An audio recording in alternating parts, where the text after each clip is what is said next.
Thank you for joining us. While we see the maximum is being done to address the worldwide evolving COVID pandemic, we're also witnessing social extremism. This includes people on both sides of the political spectrum trying to destroy lives with what is called cancel culture. But there's also a lot of positive news, such as the new historic peace agreements in the Middle East. And to tell us more, we have Israel's lead attorney in the court of public opinion and world-famous legal scholar and author, Alan Dershowitz. He's recognized as one of the most distinguished defenders of individual rights and the best-known criminal lawyer in the world. But even he has been subjected to cancel culture. We'll also be joined by Marc Goldman, who will share his thoughts while we all hope to see positive solutions implemented in all areas for all people in the world, following these messages. Life Extension magazine brings you new discoveries in health and anti-aging. Our science-based research and supplements are so advanced they're many years ahead of the medical mainstream, with quality control standards that exceed FDA mandates. Life Extension has covered groundbreaking medical research for more than 35 years. For your health and future, you deserve the best. Learn more at lifeextension.com.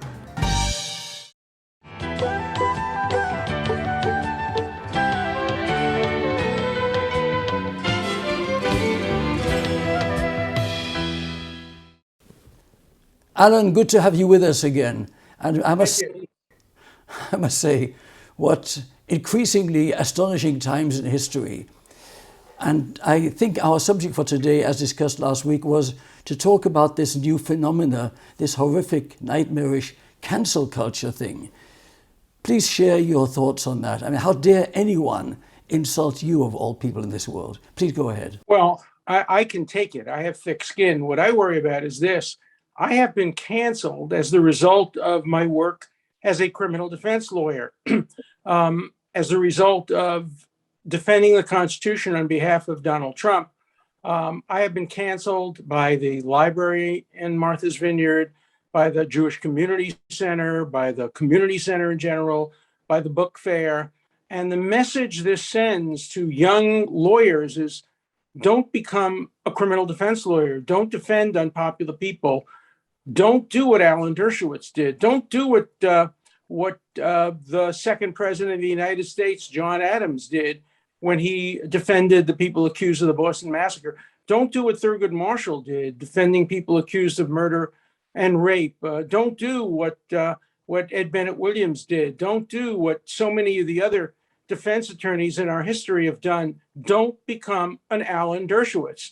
That's the message that's being sent to young lawyers.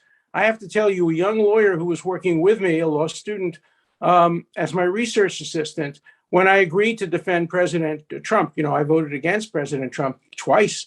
I'm not a Republican or a Trump supporter, but when I agreed to defend the Constitution on behalf of President Trump, this young man called me and he was in tears and he said, I agree with what you're doing, I support it, but I can't work with you because if I do, I'll never get another job. And it's a terrible thing. It's bringing McCarthyism into the 21st century. It's sending a message that if you defend unpopular people, if you don't follow the political correctness, you will be canceled. And being canceled as a lawyer is a very dangerous thing, not only for the lawyer, but for the Constitution. As the son of German Jewish Holocaust survivors, I must say my personal thoughts are, this sounds a lot worse than McCarthyism. It brings up thoughts in my mind of the persecution of Jews and many others, the mass murder of Jews and many others perpetrated by Nazis. What are your thoughts on that? Well, I think it's worse in the sense that the left is the future. These are students who are now in college. McCarthyism was a remnant of the past. It was not a projection of the future.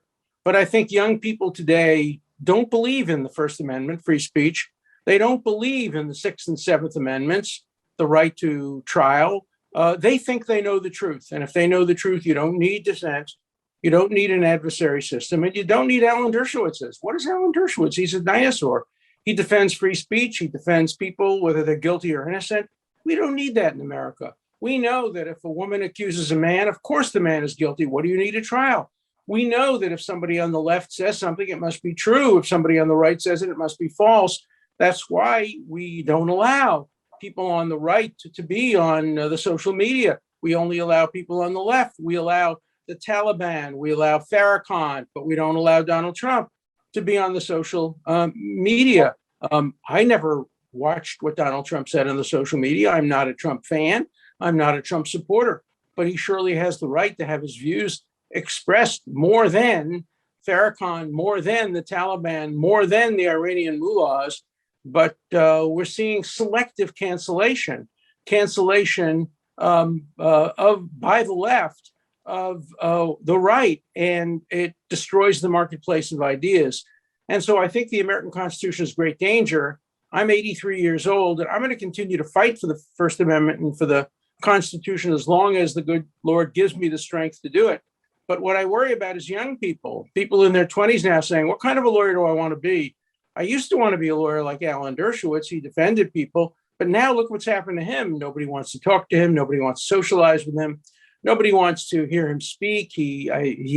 I've been canceled by a Jewish high school in New York, by the largest Jewish synagogue in New York, by the 92nd Street Y. All of them have canceled me as the result of basically being a lawyer and doing what I've done for 55 years. So, I am the immediate victim, but the longer term victim is the Constitution, and we have to fight back.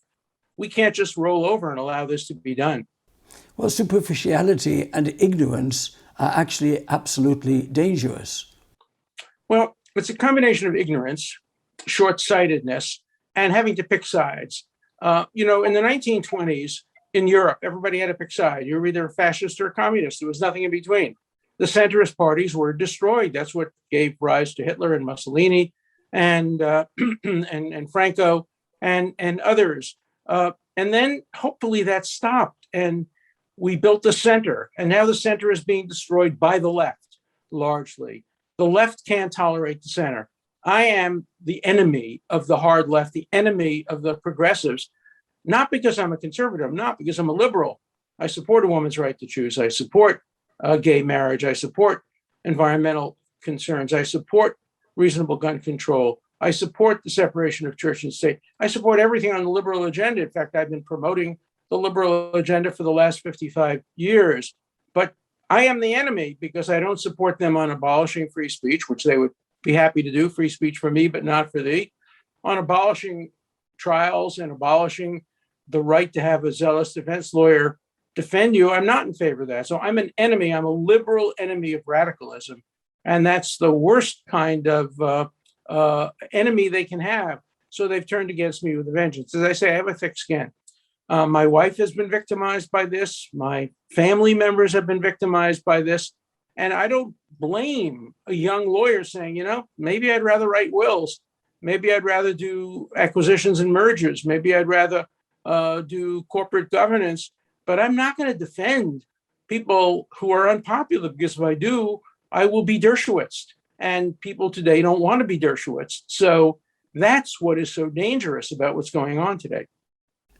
And you are an eminent, world-famous professor of law. It is preposterous also for celebrities who are just really superficial, talented clowns often to presume to insult you as well. What are your thoughts with regard to this absolutely preposterous truth? Well, Larry David was a friend of mine. We worked together to support Democratic candidates in Florida. I helped his daughter get into college. I represented him pro bono. He came to my house to use our gym in the basement. And then suddenly, because he perceives me as having enabled Donald Trump, he would have been a McCarthyite in the 1950s because lawyers enabled the Communist Party. He turned against me, and I was sitting on the porch having a nice cup of coffee with a friend, a porch of the Chilmark store in Chilmark, Massachusetts. And Larry David came over to me, and it was a scene right out of Curb Your Enthusiasm. He started yelling at me and screaming at me. He turned red. He wouldn't talk to me. He claimed he saw me put my arm around Mike Pompeo. Well, Mike Pompeo was my former student. I worked in tandem with him on the Israeli-Palestinian peace accords, on the Abraham Accords, on the recognition of Jerusalem, on the recognition of the Golan Heights. I'm very proud of the work I did on behalf of Israel, but for Larry David, it doesn't matter because he doesn't care about Israel. He doesn't care about civil liberties. He doesn't care about decency. He only cares that if you did anything to support Trump, as the McCarthyites would have said, if you did anything to support communists, you no longer can be part of a dialogue. You're canceled. And so he tried to cancel me. I think it backfired on him. Somebody was there on the porch. I don't know who it was. I still don't know who it was, who reported what happened to page 6 of the New York Post, and they ran with it. And now I think everybody thinks that Larry David looks like an absolute fool, not talking to somebody because you don't agree with who they represented.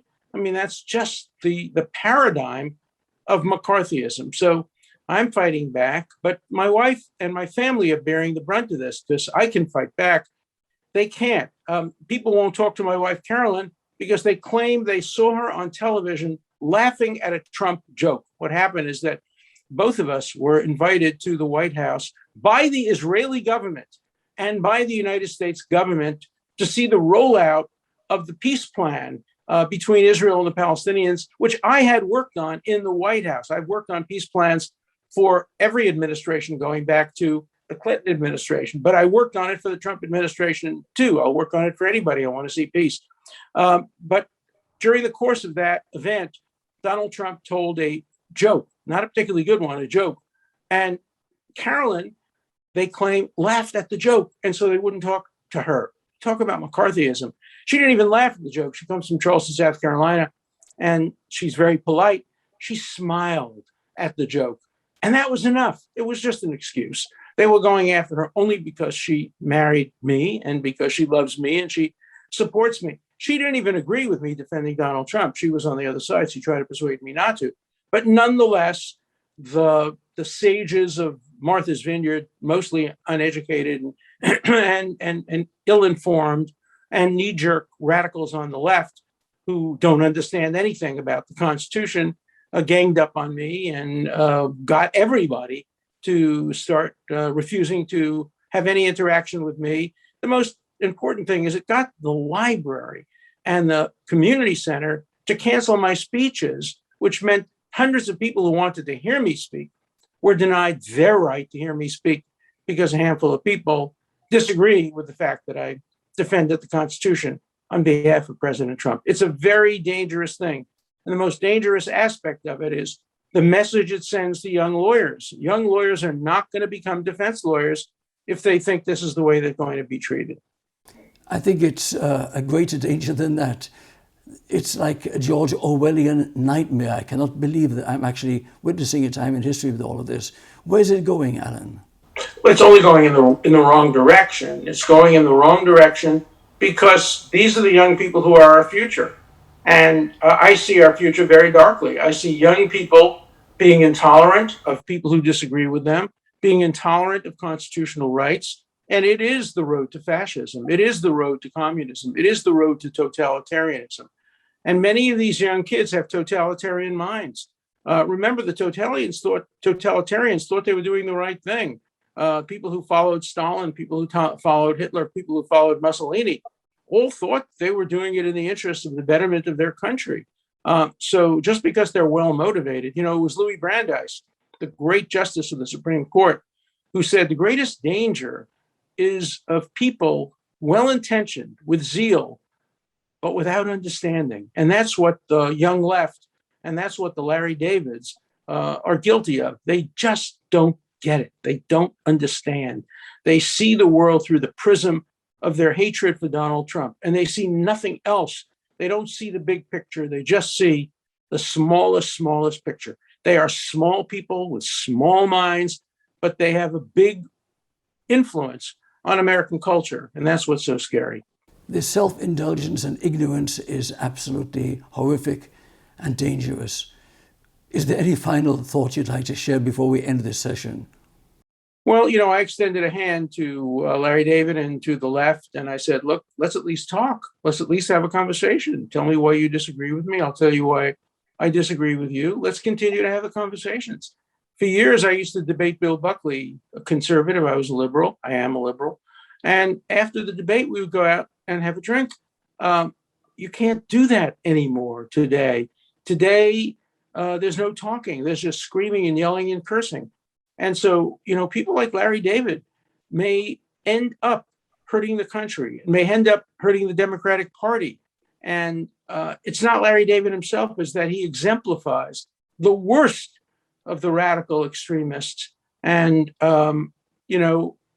I just paraphrase him on his show, Curb Your Enthusiasm. Pretty sad, pretty sad. Huh. I don't know what to say. This is really shocking to me. I can't believe we're witnessing this at this time in history, in this great country. It's just shocking. I can only hope that we will witness better times ahead somehow, my dear friend Alan, and I'm with you 100%. Well, thank you, and I'm with you. I always support you, and I love your show when I see it, and keep doing great things. Thanks. Thank you, sir.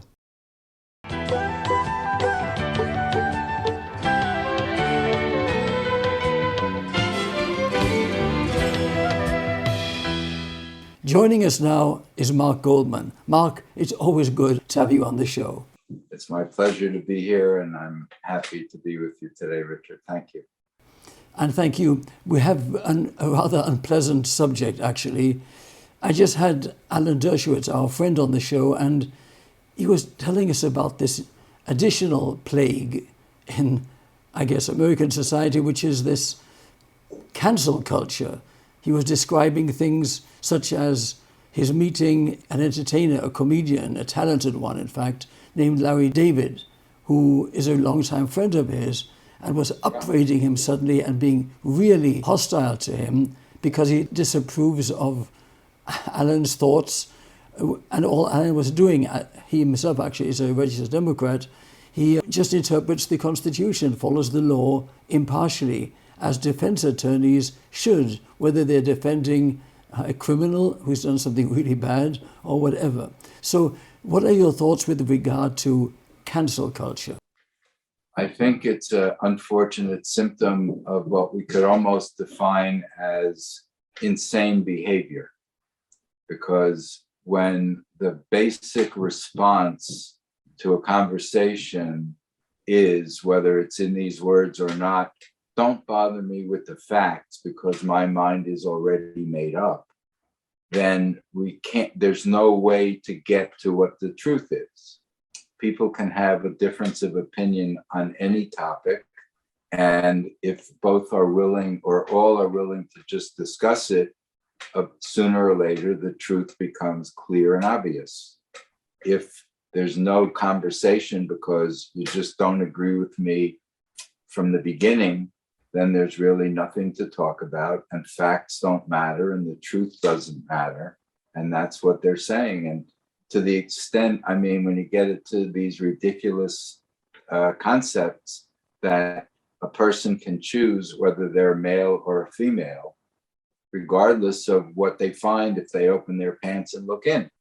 It just is what it is. To say it isn't that, we are just denying reality.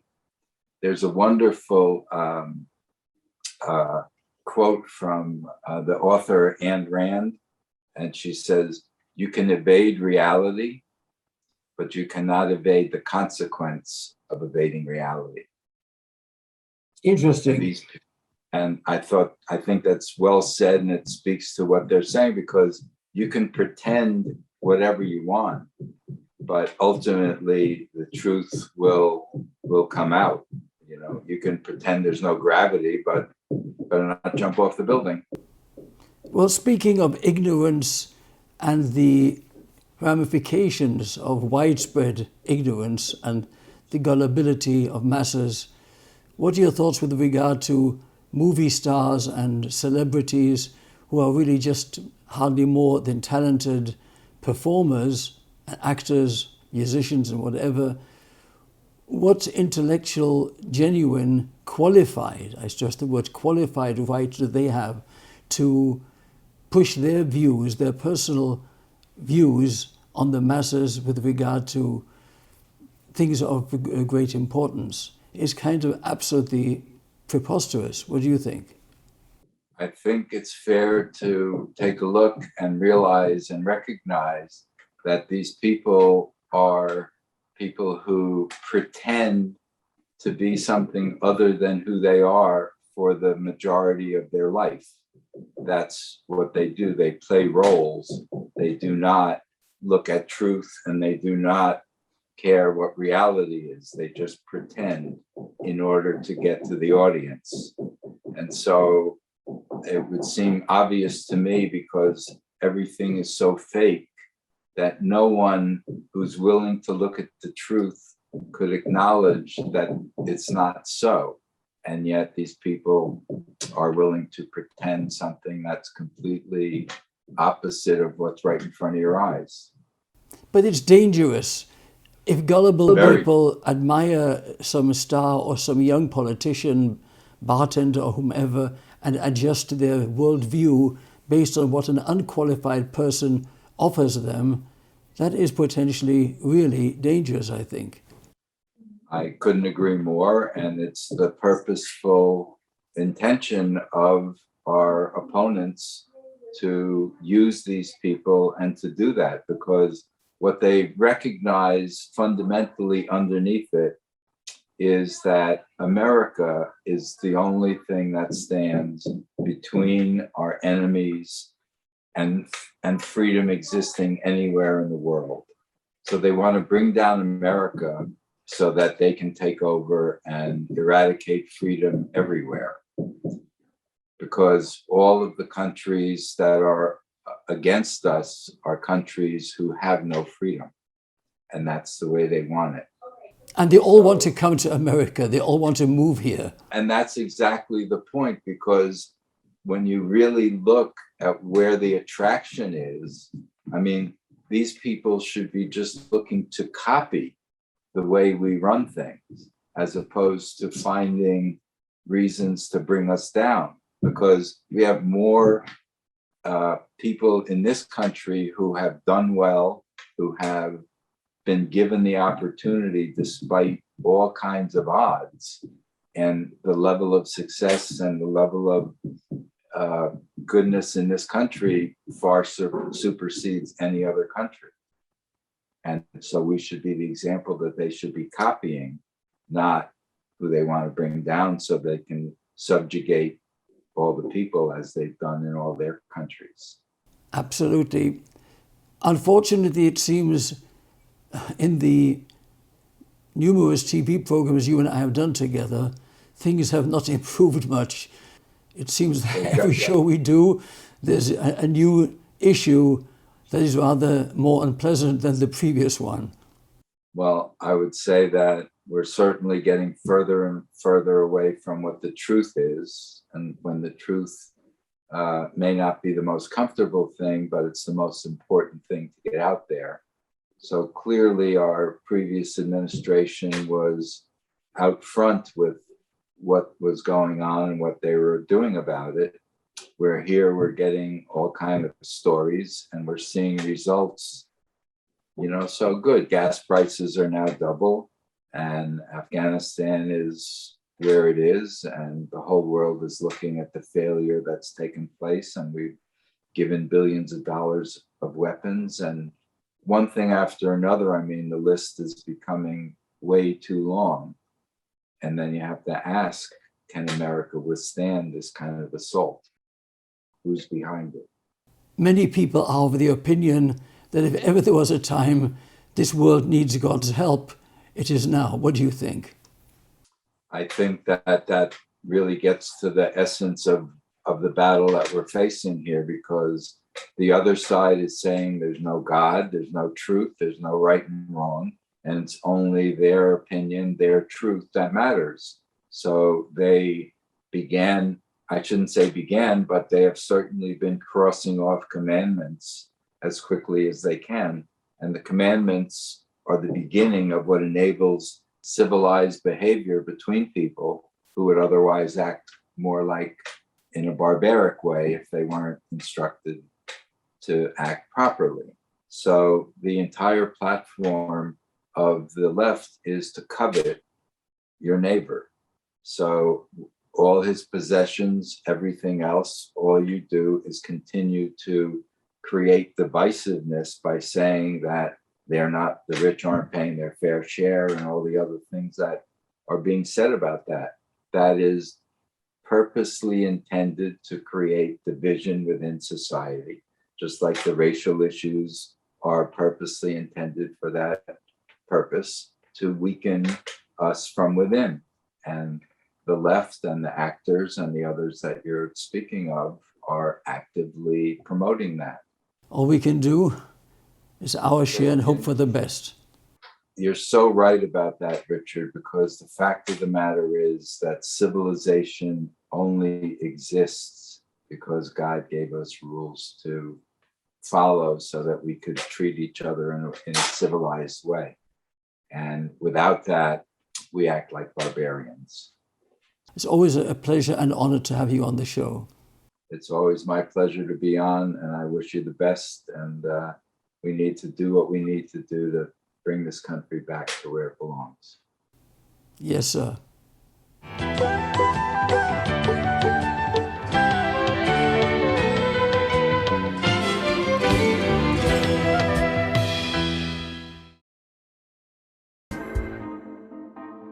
Find magic again. Sprout by HP. With Intel RealSense technology inside, now you can bend the rules of creativity outside. Human age reversal. We may be there already. Human studies are now ready to begin to confirm meaningful reversal of pathological aging processes. These clinical trials aim to alter older humans so that they function as much younger individuals. Even modest success will result in a paradigm shift that will impart enormous societal benefits, such as sparing Medicare from insolvency. Life extension is not standing idle while 5,000 Americans die each day from age-related illnesses. Joining us are physician scientists who want to hurry up these technologies to keep people from aging to death. While life extension is pushing these projects forward, we need financial help to ensure these studies are carried through to fruition.